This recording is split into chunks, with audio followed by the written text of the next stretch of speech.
O Via Justiça de hoje vai mostrar como é o processo de impeachment de um presidente da República no Brasil. Nossos convidados, o desembargador Rogério Medeiros, da 13ª Câmara Civil do Tribunal de Justiça de Minas Gerais, e o advogado Wellington Luzia Teixeira. Numa parceria da TV Assembleia com a Magis, a Associação dos Magistrados Mineiros, o Via Justiça está começando.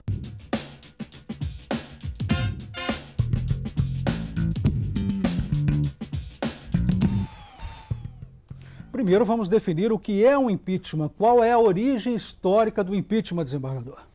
A origem histórica remonta à Inglaterra do século XIV. Esse instituto surgiu para punir os governantes que cometessem crimes comuns. E o julgamento nesses primórdios, nesses primeiros tempos, era um julgamento realizado pelo Poder Judiciário e importava não apenas na perda do cargo, mas também numa sanção penal, que podia ser desde a prisão até mesmo a pena de morte. Doutor Wellington, como é o processo de impeachment no Brasil? Em que se baseia esse processo? Só completando um pouquinho a resposta do desembargador, se ele me permite, depois o processo de impeachment foi para os Estados Unidos, onde ele é mais forte, e do ponto de vista dos municípios, onde se aplica com muito mais vigor lá nos Estados Unidos o processo de impeachment. Ele veio para o Brasil com uma expressão mais forte na Constituição de 47. De lá para cá foi promulgada a Lei 1097 de 1950 e o regimento interno do Congresso Nacional também regula essas duas legislações, essa lei de 1950 e o regimento interno. Aqui no Brasil, esse processo de impeachment se dá pela denúncia de qualquer cidadão. Qualquer cidadão pode denunciar o presidente da República e, de acordo com a lei, é através dos crimes tentados ou dos crimes consumados. Desembargador, por que o impeachment britânico veio a cair em desuso ao longo do tempo? Por que os britânicos resolveram substituí-lo pelo voto de censura? A evolução do sistema britânico foi muito interessante, porque eles construíram o sistema parlamentar. E esse mecanismo do impeachment primitivo, ele não servia mais, porque necessitava haver a configuração de um crime para se retirar um governante. E eles queriam mais agilidade, mais flexibilidade para tirar um governante que não necessariamente tenha cometido um crime, mas que estivesse governando mal, não é isso? Então eles criaram um sistema que casa com o parlamentarismo, mediante o qual o governante, que ainda que não seja criminoso, não seja corrupto, mas esteja praticando uma administração desastrosa, ele recebe aquele voto de censura do parlamento e o governo dele cai. Então vem novas eleições. É um processo mais ágil e menos traumático. Isso é a evolução histórica, né, do sistema inglês. Doutor Wellington, vamos lembrar um pouquinho como que foi o impeachment do Collor. O impeachment do Collor se deu aplicando a lei 1097 com o regimento interno. Inclusive, essa é a grande discussão de hoje também, qual legislação aplicar no impeachment da presidente Dilma.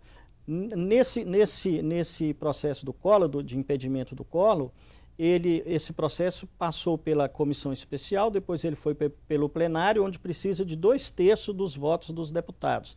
Depois foi para o Congresso Nacional, onde também precisa de 2/3 dos votos dos senadores. E aí houve um impedimento. Do ponto de vista político, ele perdeu o cargo. E os crimes comuns, porventura praticados, são remetidos para o Supremo Tribunal Federal. Da mesma forma vai acontecer com a presidenta Dilma. Ela pode ser afastada através do impeachment, que é um processo estritamente político, não se envolve ali judiciário, e se tiver o cometimento de algum crime comum, esse processo é enviado para o Supremo Tribunal Federal, que lá sim se faz o julgamento do crime comum. Agora, desembargador, por que a renúncia do presidente antes ou durante o processamento não evita que o impeachment prossiga e fique subordinado a uma decisão discricionária do Senado, como aconteceu no caso Collor? Naquela ocasião, e é bom lembrar, complementando aqui o nosso amigo Dr. Wellington, nessa sessão de julgamento pelo Senado, um ministro, o presidente do Supremo Tribunal Federal preside o julgamento, mas ele não julga, ele só preside para garantir a observação do rito, a ampla defesa, o contraditório. O devido processo legal. Exatamente. A interpretação que foi dada naquele instante é que o julgamento chegou até o cume, né? No momento, o presidente Collor esperou até a última hora, e no momento em que o julgamento já se iniciara, foi que ele tirou a carta de renúncia da mão. Na verdade, ele tinha a esperança de não ser impedido, então ele esperou até o momento para ver se ele podia agir politicamente, porque este processo é político, para evitar o seu impedimento. Quando ele viu que não adiantava mais, ele renunciou, esperando para que não pudesse ser inelegível, igual ficou inelegível durante muito tempo. E o interessante é que esse entendimento veio a ser adotado por emenda, por lei complementar, perdão, a chamada Lei Ficha Limpa em 2010. Isso. Ela dá esse entendimento na medida em que qualquer político que já esteja sendo processado, sofreu uma representação que possa levar à sua cassação, se ele renuncia depois da representação, ele mesmo assim não escapa dos rigores da lei, né? Doutor Wellington, quais as diferenças entre os pedidos de impeachment de Collor e o pedido para impeachment de Dilma? Bom, até onde eu posso acompanhar, porque eu não tenho acesso a esses procedimentos, a esses documentos, a principal diferença que eu vejo é que no Collor houve o problema lá daquele carro, Elba? Fiat Elba, né? Fiat Elba. Então encontrou-se contra o presidente Collor uma prova concreta de suborno, uma prova concreta de mau uso do dinheiro público. Então foi com base naquela prova ali da Elba que se fez o pedido de impeachment da Dilma. No caso da Dilma, até onde eu compreendo pelas leituras e pela imprensa, até o que chega até mim, o que houve são problemas das pedaladas fiscais. Isso aí, até onde eu entendo, ela está fixada lá no artigo 4, inciso 7 da Lei 1079, que talvez seja o mau uso do dinheiro público, mas não é o mau uso em proveito próprio, é tirar de um lugar A para colocar no lugar B. A acusação é de que ela usou dinheiro do BNDES para colocar no Bolsa Família, em programas sociais, e isso é vedado. Então, no caso do Collor, houve o cometimento de crime e houve o cometimento de corrupção. No caso da Dilma, não há nenhuma prova, nem acusação no sentido de corrupção e de uso de dinheiro público em proveito próprio. Agora, desembargador, o presidente Collor, o ex-presidente Collor, foi também denunciado por crime comum, mas isso não avançou. Vamos lembrar como é que foi isso. É muito interessante, até porque a Constituição faz essa distinção. Quando o crime do presidente é de responsabilidade, o julgamento é estritamente político e se dá com esse rito, né, de autorização do recebimento da denúncia pela Câmara e o julgamento pelo Senado. Se o crime do presidente foi comum, né, ele cometeu um homicídio, um furto, ou a própria corrupção, né, ele vai ser julgado pelo Supremo Tribunal Federal. E no caso do presidente Collor, a história registra, né, os atos que a ele eram imputados, as acusações que ele sofria, eram ao mesmo tempo crime de responsabilidade e também crime comum. Então teria de haver dois julgamentos pelo mesmo fato. No julgamento do crime de responsabilidade, ele acabou cassado, embora tenha, né, renunciado à última hora, não foi aceita a renúncia, ele foi cassado. Já no julgamento do crime comum, pelo mesmo fato, que seria uma corrupção passiva, né, recebeu indevidamente aquela Fiat Elba, o Supremo não recebeu a denúncia, o processo nem começou. Alegava-se à época que não havia a ligação do recebimento daquele bem, né, do Fiat Elba, com algum ato de ofício que ele tenha praticado, assinado como presidente da República. Oficialmente. Em retribuição àquele presente. Então o processo nem começou. Ele, de maneira geral, como se diz em linguagem pouco técnica, ele acabou absolvido, né? Isso gerou jurisprudência? Olha, já tem precedentes posteriores do Supremo, haja vista até no meu entendimento de maneira correta, haja vista o alto grau de corrupção em todas as esferas, né, em nosso país, em todos os poderes e níveis federativos.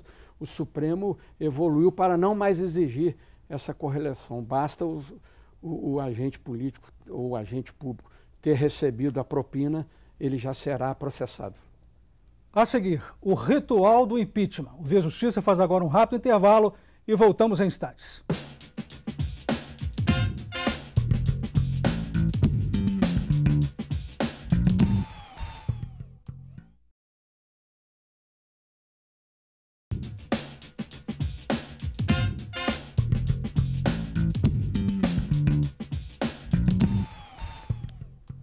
O Via Justiça e as regras do impeachment no Brasil. Participam do programa o desembargador Rogério Medeiros, da 13ª Câmara Civil do Tribunal de Justiça de Minas Gerais, e o advogado Wellington Luzia Teixeira. Doutor Wellington, qual é a natureza jurídica do impeachment? O procedimento de impeachment ele é estritamente político. Existem as regras desse processo, desse procedimento, que são ditadas pela Lei 1079 de 1950 e pelo regimento interno da Câmara dos Deputados. Acontece que eles podem ser subsidiariamente complementados pelo Código de Processo Penal, mas nunca e em nenhum determinado tempo pode contrariar as regras da Constituição Federal, que é a lei maior de nosso país. Sendo assim, tanto essa lei quanto esse regimento, tudo que eles fizerem, eles têm que respeitar a Constituição brasileira. Por isso é que o PCdoB ingressou com uma ação agora no Supremo e vai ser julgado agora dia 16, questionando exatamente esses procedimentos que não estão acompanhando nem a lei e, segundo o PCdoB, tampouco a Constituição Federal. Esse processo de impeachment, repita-se, é um processo político, é um julgamento político. O Supremo Tribunal Federal irá intervir nesta situação apenas para garantir o devido processo legal, o estrito cumprimento à lei federal e ao regimento interno, ou subsidiariamente o Código de Processo Penal. Desembargador, o senhor acha que o processo de impeachment tem freios e contrapesos para impedir abusos? Sim, é um processo de extrema gravidade, né? O Lord Bryce, que foi um grande jurista e diplomata inglês, no início do século XX, ele dizia que isso aí é um canhão de 100 toneladas que fica adormecido no museu, né, da história, mas de vez em quando esse canhão é detonado. Aqui no Brasil já foi uma vez, né, já falamos do presidente Collor. Então, para você fazer um processo dessa gravidade, tem que haver o estrito respeito à Constituição, às leis e ao regimento da Câmara. Ou seja, primeiro, embora seja um julgamento político, o presidente ou qualquer outra autoridade, governador, prefeito, ministro, secretário, etc., que vá sofrer o impeachment, tem que, o processo primeiro tem que ser iniciado por uma falta que seja previamente definida na Constituição e nas leis como crime de responsabilidade ou crime comum. Não pode inventar infrações que não estejam previamente descritas na legislação. E segundo, no momento em que o processo é instaurado, tem que se desenvolver com o respeito estrito àquelas formalidades, ao rito da Constituição e das leis. Ou seja, sobretudo, qualquer desses acusados, né, que sofrem o processo de impeachment, terão de ter o direito à ampla defesa e ao contraditório. Isso o Supremo Tribunal fazendo contrapeso, já que o membro do Poder Executivo está sendo julgado pelo Poder Legislativo, quem vai fazer o contrapeso, no caso, é o Supremo Tribunal Federal, mas apenas para inibir esses abusos, essas ilegalidades, né, que violam a ampla defesa e o contraditório. Tem vozes que estão dizendo aí que o Supremo estaria interferindo, de estar impedindo, por exemplo, parou um pouco, né, o andamento do processo. Como é que o senhor vê isso? Eu acho muito importante, discordando até desse tipo de crítica, que o Supremo se manifeste, ainda nem sequer julgou, né? Ele apenas deu uma liminar para suspender o que vem sendo feito para dia 16 o Tribunal Pleno resumir. Então, falando em tese, né, se houver já desde o início alguma ilegalidade, alguma afronta à Constituição, o Supremo já vai dizer, e se também for prosseguir o processo, né, que o façam dentro dos ditames constitucionais e da legislação pertinente. Importante me permita, importante, desembargador, é deixar claro para a população que o Supremo não irá decidir o mérito da questão. O Supremo só decide se o procedimento de impeachment, se o processo de impeachment está seguindo o que a lei determina, está seguindo o que a Constituição determina e se está oportunizando para ambas as partes participar desse procedimento em contraditório e em ampla defesa. O Supremo não vai dizer se o impeachment tem que passar ou se o impeachment não tem que passar. Desembargador, em quais termos a Constituição brasileira define o impeachment? É nesses termos que nós indiretamente já ventilamos aqui, né? Haverá o impedimento, quer dizer, o presidente perderá o cargo, né, no processo de impeachment toda vez que cometa um crime de responsabilidade ou um crime comum. Crime de responsabilidade a própria Constituição delineia, por exemplo, ele atentar contra a existência da União, né? Não zelar pela probidade administrativa, não cumprir leis orçamentárias, praticar atos que cerceiem o funcionamento dos demais poderes, né, o legislativo, o judiciário. E os crimes comuns são aqueles do Código Penal, que qualquer cidadão pode praticar. Homicídio, furto, né, corrupção passiva, né, esses crimes até lesão corporal, agressões, qualquer crime comum. Agora, a Constituição, qualquer desses crimes, seja de responsabilidade ou comum, o presidente só será processado se 2/3 da Câmara dos Deputados autorizar, uma vez feita a denúncia. Agora, o julgamento, se for crime de responsabilidade, será pelo Senado Federal, a sessão presidida por um ministro do Supremo Tribunal Federal. Se for crime comum, o julgamento será pelo Supremo Tribunal Federal. Doutor Wellington, o presidente pode ser afastado por aumento devido ao crescimento de sua rejeição? Nunca, nunca. Isso não é crime de responsabilidade, isso não é crime comum. Então, se o presidente, ou governador, ou ministro, se ele passa a ser rejeitado popularmente, isso não é motivo de hipótese alguma para que ele venha a sofrer o processo de impeachment. O processo de impeachment só pode ser aberto e concluído dentro daquilo que o desembargador acabou de falar, daqueles crimes de responsabilidade do artigo 85 da Constituição Federal, daqueles previstos na Lei 1079 e da lei, agora que eu estou me esquecendo o nome, que completou a Lei 1079. Por falta de popularidade, por impopularidade, nenhum governante, nenhum agente político ou público pode ser impedido das suas funções. Eu aqui até queria lembrar uma frase muito interessante do grande jurista, professor Ives Gandra da Silva Martins. Ele é um parlamentarista convicto desde os tempos de estudante de direito. Então ele diz o seguinte: no parlamentarismo você tem a responsabilidade do governante a prazo incerto. Já o presidencialismo, e até Rui Barbosa já dizia isso também, você terá a irresponsabilidade do governante a prazo certo. O que quer dizer isso? A irresponsabilidade no sentido, quem está governando mal, se é o presidencialismo, vamos ter que aturá-lo governando mal pelo prazo do mandato. Pelo prazo do mandato. O Via Justiça faz mais um intervalo e voltamos em seguida com o bloco final do programa.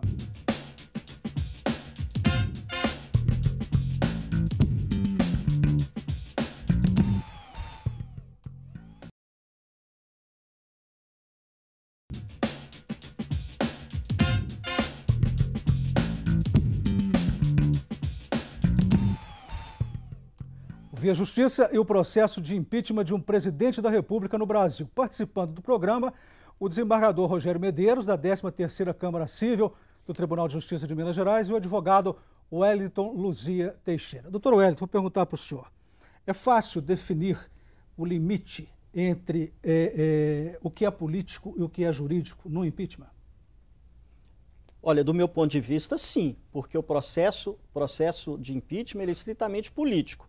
Agora, talvez a sua pergunta seja no sentido, a política interfere nesse processo de impeachment? Completamente. A opinião pública? Sim, completamente. Inclusive, eu acho que a opinião pública será fundamental para decidir se a presidente Dilma irá ser impedida ou não. Por quê? Porque são as vozes da rua que vai refletir, que vão ecoar lá no Congresso Nacional. O deputado e o senador não vão votar de acordo com a sua consciência, de acordo com aquele processo de impeachment que está na frente dele, com dados técnicos. Ele vai votar de acordo com o que o seu eleitorado disser para ele que ele vai votar, porque ele precisa do voto desse eleitorado para ser eleito no próximo julgamento. Eu acredito que as vozes das ruas é que irão decidir se a presidente irá deixar o cargo ou não. Então, o processo político, o viés político do processo de impeachment é completamente influenciado pelas vozes da rua, pela opinião pública. Então, pode-se afirmar, desembargador, que o parecer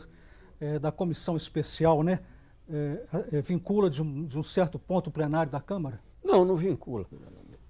O que tem que reiterar mais uma vez é que, primeiro, tem que haver um ato desse agente, seja presidente, ministro, governador, prefeito ou secretários, né? Tem que haver um ato que, primeiramente, se caracterize como crime de responsabilidade ou crime comum. Agora, uma vez caracterizado isso, o parecer da admissibilidade, né, daquela denúncia é apenas o recebimento. Assim, estamos dizendo que, em tese, né, isso pode ter acontecido, agora vamos julgar, né, no caso do crime de responsabilidade e sendo o presidente da República, o Senado é que fará esse julgamento. Se for crime comum, o Supremo Tribunal. Mas no crime de responsabilidade, dado o seu viés político, aí sim, na apreciação desse mérito, se aquele fato que foi apontado na denúncia procede ou não, é que pesaria, como bem diz o doutor Wellington, a opinião pública, né? A voz das ruas. Agora, eu pergunto para os senhores, por que o Senado, que representa os estados, é quem julga o presidente da República e não a Câmara, que representa o povo? Teve uma alteração na Constituição de 47 que antes dizia o Congresso. Ao dizer Congresso, entendia-se que era a Câmara, mas depois mudou a expressão Congresso para Parlamento. Em falando em Parlamento, abrange tanto o Congresso Nacional, a Câmara em si dos deputados, como o Senado Federal, que lá na Inglaterra fala Câmara Baixa e Câmara Alta. Agora, desembargador, a lei de 1950, que é a lei do processo, né, que regula o processo de impeachment, ela foi atualizada pela Lei 10.028, de 19 de outubro de 2000. Qual foi a atualização feita? Era necessário fazer uma adaptação às novas regras da Constituição Federal, não é? Veja bem, em 1950, nós tínhamos ainda em vigor a Constituição de 1946, e embora fosse também uma Constituição democrática, né?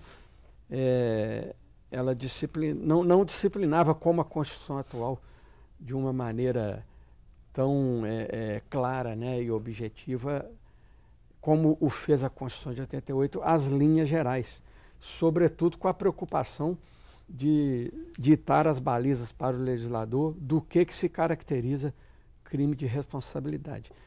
E ajustes também para se assegurar de uma maneira mais coerente com a Constituição de 1988, o ritual que preserve o contraditório e a ampla defesa. E nesse ponto também é sempre bom lembrar que se observa o regimento interno. Por exemplo, a Câmara prevê que, uma vez oferecida a denúncia, haverá o regimento interno da Câmara, né, que se aguardar 10 sessões da Câmara para que a presidente se defesa, ou o presidente da República, né? E depois uma vez feita a defesa, aguarda-se mais 5 sessões para que venha o parecer se deve ou não ser aceita a denúncia. A gente está chegando ao final do programa, vamos para as considerações finais. Doutor Wellington, então, o senhor me fale qual o quórum para condenação pelo Senado e quanto tempo deve durar o processo de impeachment? O quórum, tanto na Câmara como no Senado, são de 2/3 dos seus membros. E quando chegar no Senado, o prazo é de 180 dias para concluir o processo de impeachment. Se não concluir o processo de impeachment em 180 dias, nesse prazo a presidente é afastada do cargo. Se em 180 dias não for concluído, ela volta para a atividade no seu cargo e o processo continua a tramitar normalmente até ser concluído. Mas dentro de 180 dias, se não terminar, a presidente reassume o seu cargo. Desembargador, considerações finais?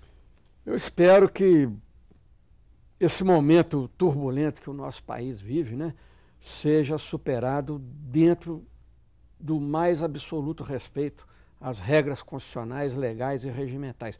Vamos preservar para o bem, para o mal, né, independente de paixões políticas, esse nosso sólido Estado Democrático de Direito, que foi muito difícil de conquistar. Muito obrigado aos senhores pelas participações.